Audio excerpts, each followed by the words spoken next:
শুধু ব্যক্তির নাম বলা ঠিক না। পশ্চিমবঙ্গে যতগুলো মেডিকেল কলেজ আছে আমি শুনেছি সেখানে ইডি হানা দিয়েছে। এটা নতুন কেস নয়। বেশ কিছুদিন আগে কলকাতাতে আমাদের electronics complex PSA NRI medical কোটাতে অ্যাডমিশন নিয়ে একটা দুর্নীতি হয়েছে।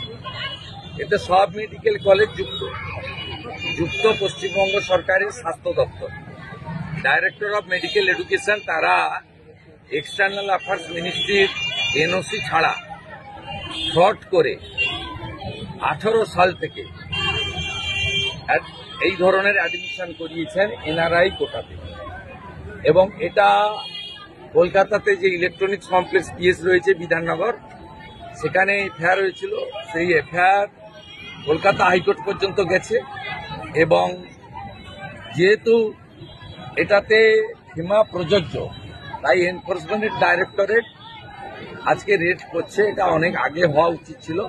এবং শুধু মেডিকেল কলেজ নয়, 18 সাল থেকে অদ্যাবধি director of medical education DME এরা বিপদে পড়বে, এটুকু আমি বলতে পারি।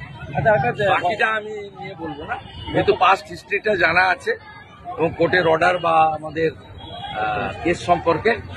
এবং যারা ভিকটিম, যারা কমপ্লেনার, তারা আমার কাছেও এসেছিলেন কিছুদিন আগে। আমি যাই এটুকু বললাম, বাকিটা ইনভেস্টিগেটিং এজেন্সি বলবে, আমি বলতে পারবো। গতকাল মমতা ব্যানার্জি বলেছেন যে দলীয় শৃঙ্খলা কমিটি রয়েছে, তার মধ্যেই সবকিছু বলতে হবে। আমি ওনাদের পার্টির কেউ নয়, আমি ওনাদের সম্পর্কে বলবো না।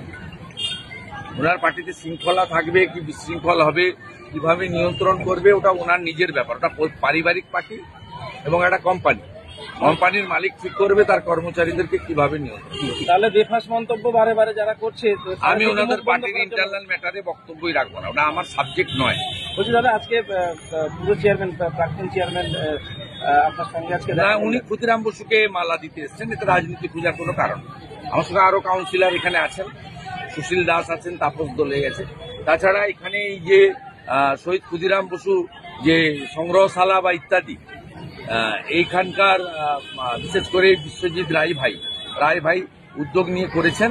এবং সেই সময়কালে এই যে 16 ডিসমিল জমি, এই জমি দেওয়ার ক্ষেত্রে এদেরকে বিরোধিতা ছিল।